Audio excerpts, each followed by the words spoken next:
The thoughts of men should rise as high as eagles welcome to Brows Held High. The Lone Ranger is out in theaters now.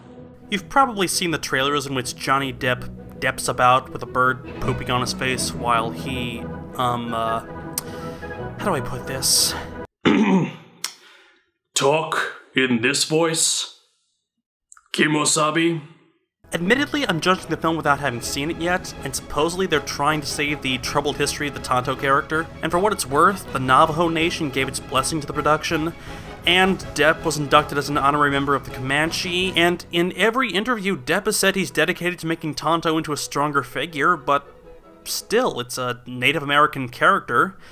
Shouldn't the guy trying to save the character be, you know, Native American? It'll come out however it comes out, but for now, all I gotta say is, Johnny Depp should know better.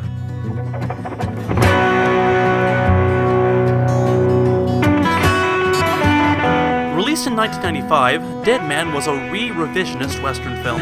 Kyle! Wear a hat! By American indie legend Jim Jarmusch. Coming after a long period of honing his style in slices of Americana, he decided to dip his toes into genre, first with a Western, then with a gangster film, Ghost Dog Way of the Samurai, which, if you'll recall, I rapped about. I apologize. Now, before we get to the treatment of Native Americans in the film, I want to talk about the movie just as a whole. Dead Man is the story of Bill Blake, an accountant heading west looking for a job, finding out that there isn't one. After stumbling into bed with a woman, he gets shot, shoots back, and then runs away from marshals, vigilantes, and 3 of the craziest lawmen in the West. He meets a native man named Nobody, who decides to guide him into the spirit world. And so, the rest of the film is Johnny Depp slowly dying. Yeah! The film itself feels not unlike any of Jarmusch's previous movies. Low-down, common folk Americana, crisp monochrome, fascination with the pauses between lines, the calm serenity of Yasujiro Ozu, and he added cowboys. Well, alright, cowboy is a strong term, I suppose. Johnny Depp's Bill Blake is pretty damn far from a classic Western hero. He doesn't ride into town looking to right wrongs, he does it for a job, which he does not get. The only job you're going to get in here is pushing up daisies from a pine box. He's like the opposite of a great Western hero. Of course, some perspective. This was made 16 years after John Wayne died, and only 3 years after Clint Eastwood destroyed precisely that kind of hyper-masculine killer that he's played for decades. This isn't a classic Western, with all their morality tales about the nature of justice and the balance between individual liberty and the needs of society. And even before this, the Western had already undergone revision from its roots in John Ford movies. Film critic Jonathan Rosenbaum called this film the last in a long line of great alternative Westerns, what he called the acid Western. Although there's no acid in the film. There is peyote, though.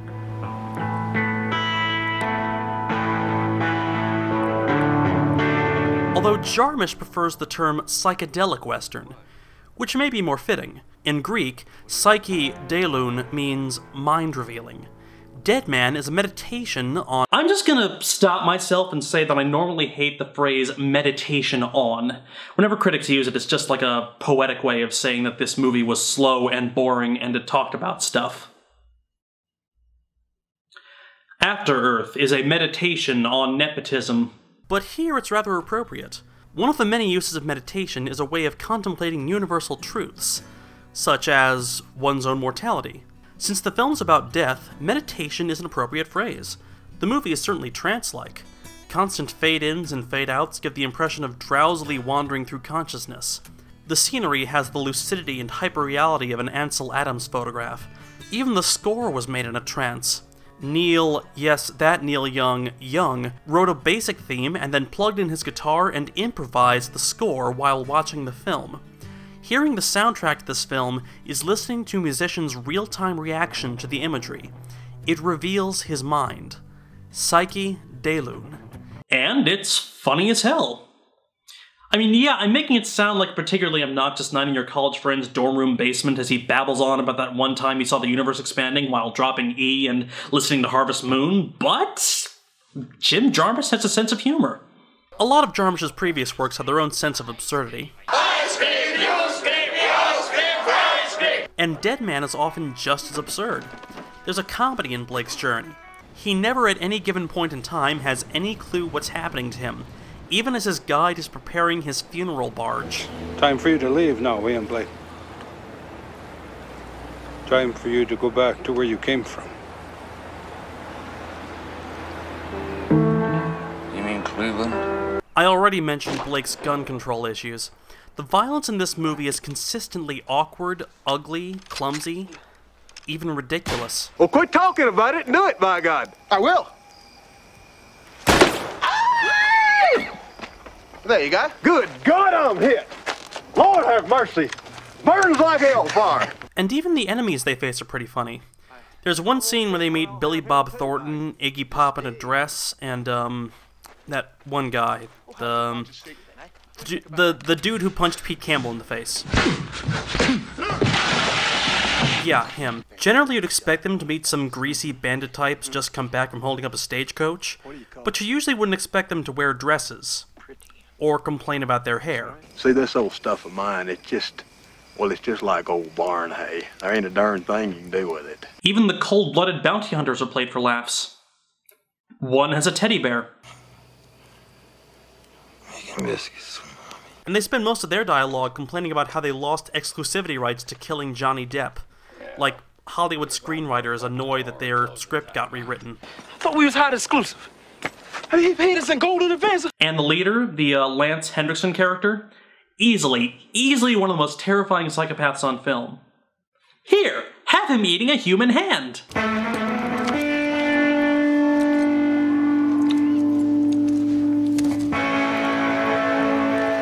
And sure, he's terrifying, but he's terrifying like an aristocrat's joke. Fucked his parents. He what? He fucked his parents. Over? The humor is often tonally weird, considering the overall sense of cinematic poetry. Cinematic poetry is another big blanket term thrown around by critics. It's like meditation on, but again, it's appropriate. Before studying film at NYU, Jarmusch did his undergrad work studying English and American poetry at Columbia, you see. There is a reason Johnny Depp's character is named William Blake. That weapon will replace your tongue. You will learn to speak through it. And your poetry will now be written with blood. William Blake. Action poet. You William Blake? Yes, I am. Do you know my poetry?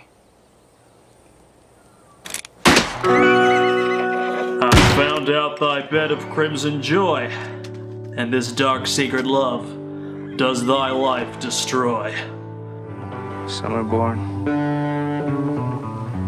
to endless night. My quote was better. Of course, he isn't actually that William Blake, being American and born several decades after Blake died in 1827. He's just a schmuck with a dull name who happens to share that dull name with a great poet and mystic. I mean, no disrespect to Bill Blake, or Bob Burns, John Keats, Bob Frost, and John Donne, but why do so many great poets have such boring-ass names? Now, Blake's personal universe, with its complex mythology and personal mythopoeia, has absolute diddly squat to do with this movie, but there is certainly a good amount of, fearful symmetry going on here. The structure of the film is like a poem, rhyming verses. Blake and nobody cross a path, then the bounty hunters cross that same path. Blake gets shot near the beginning of the film, and gets shot near the end. His entry into a white man's town is shot almost identically to his entry into a native town. And the film starts and ends with Blake being propelled by a vehicle as he fades in and out. In and out. And so the end mirrors the beginning, drifting in and out of consciousness before finally expiring. Or maybe he was dead from the moment he got shot. Or the moment he got shot before then. Or maybe he died while on the train. Note the visual symbolism of fire rising, and then entry into a tunnel, followed by sure signs of damnation. Like this meeting with Crispin Glover. And doesn't it remind you of when you're in the boat And then later that night you were lying, looking up at the ceiling, and the water in your head was not dissimilar from the landscape. And you think to yourself, why is it that the landscape is moving, but the boat is still? And the overall effect is not unlike a vision quest, a way for an audience member to visualize death before experiencing it. In fact, the central argument of the film between Blake and Nobody is their relation to death. The white man resists at all points, while the Native American has come to terms with the certainty of his mortality. Which reminds me, I was going to talk about Native Americans, wasn't I? I got really sidetracked. So, Nobody. My name is Nobody.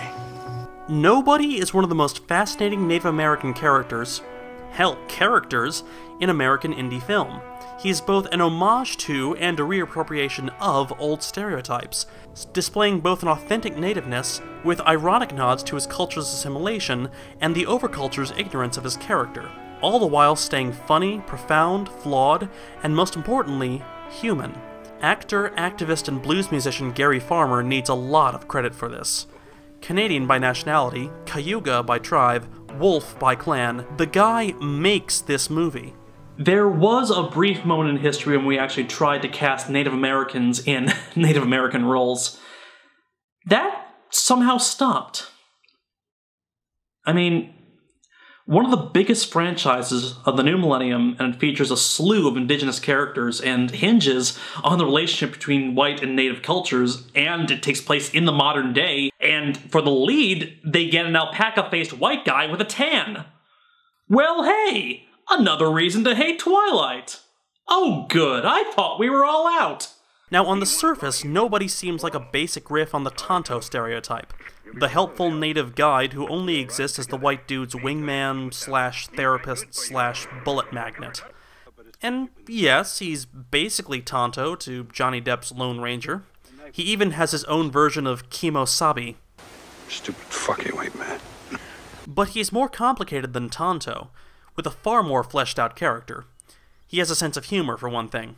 And he has a life outside of his devotion to Whitey, whom he isn't so much devoted to as he is amused by. And he actually speaks his own language. Accurately.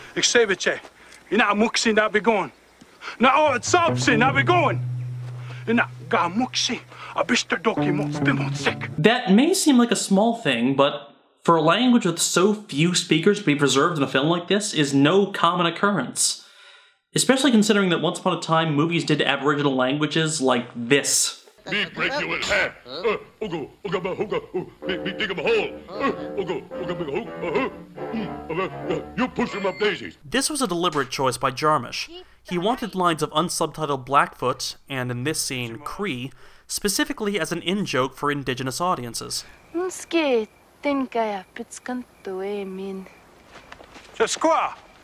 Oh, what? She didn't mean to call you that. A more elaborate in-joke is a running gag involving tobacco. Do you have any tobacco? I don't smoke. It's asked of Blake by both white and native. A lot. Are you sure you have no tobacco? Have you got any tobacco? Do you have any tobacco? Do you have tobacco? We sure don't. Sorry, I don't smoke. No, I've already told you I don't smoke. If I don't smoke, there's a pretty good chance that I don't have any tobacco. The joke is meant to underline the difference between white American and Native American cultures. For whites, tobacco is, of course, a vice. It's indulgent and cancerous and makes people glare at you every time you step outside for a fix. You got any extra tobacco? Well, of course you wouldn't have any extra tobacco. For many Native American cultures, however, tobacco is a sacrament. So every time Nobody asks for tobacco, which he means as, please pray with me, Blake, already used to the question, can only hear it as, yo, can I bum a smoke? That tobacco is for your wage. William Blake. Nobody. I don't smoke.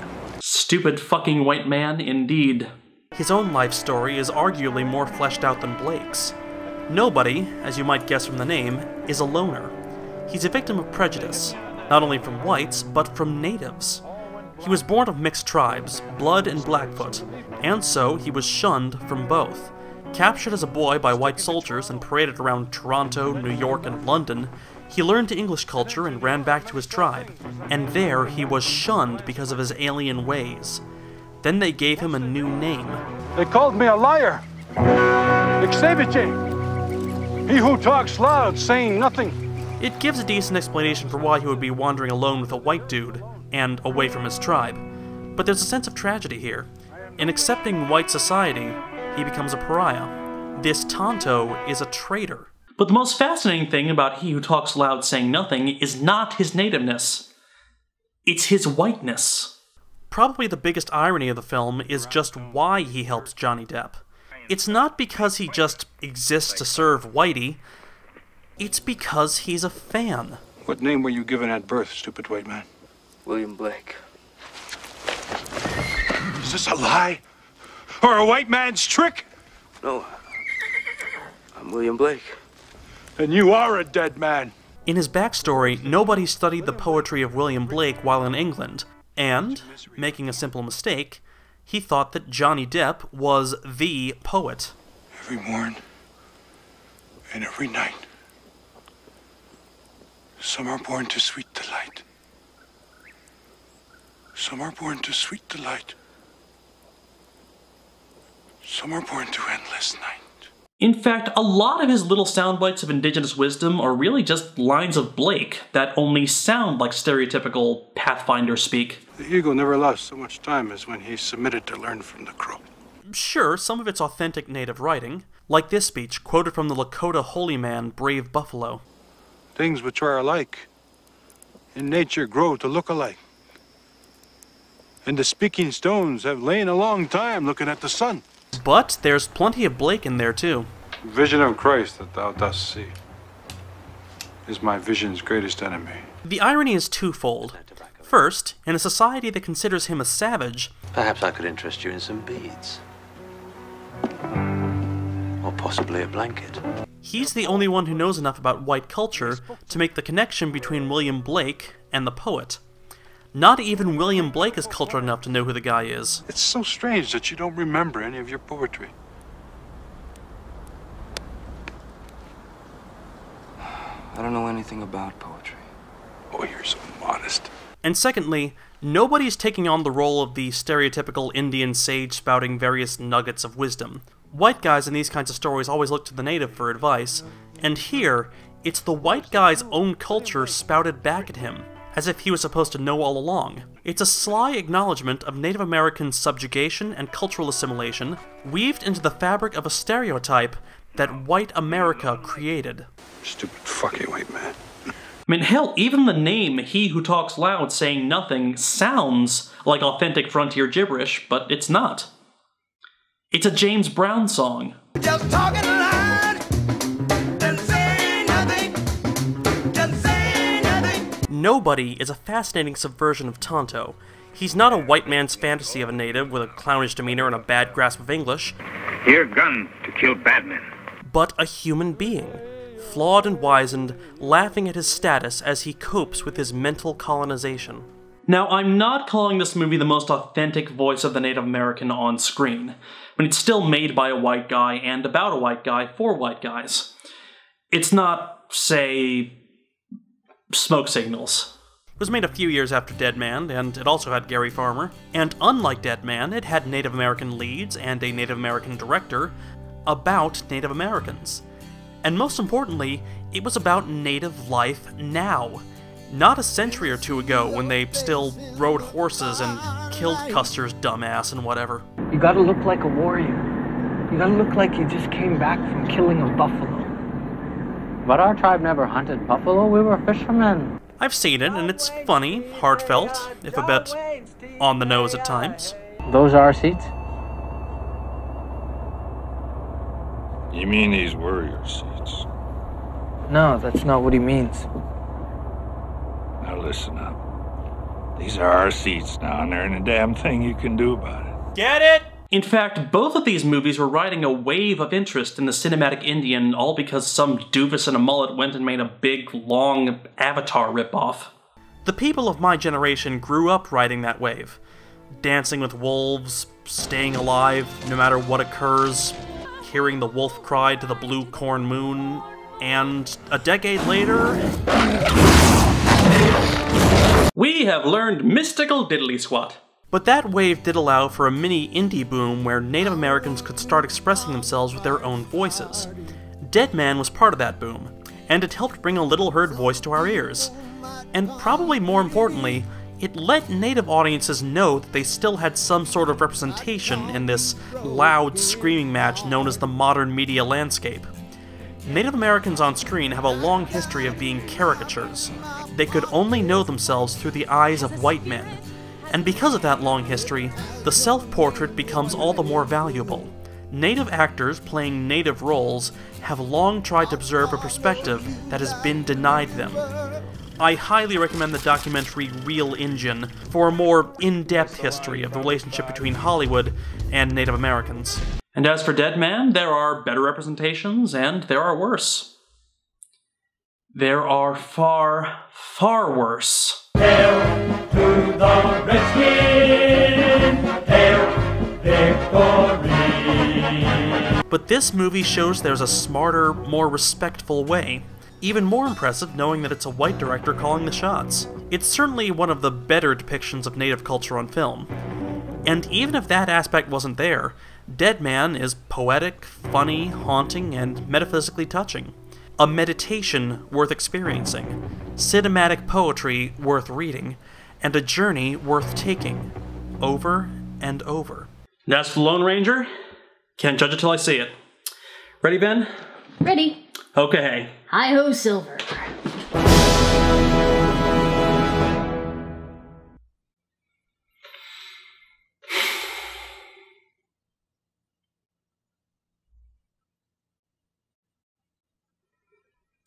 Stupid fucking white man. Like the Seminole, Navajo, Kickapoo, like those Indians, I'm an Indian too.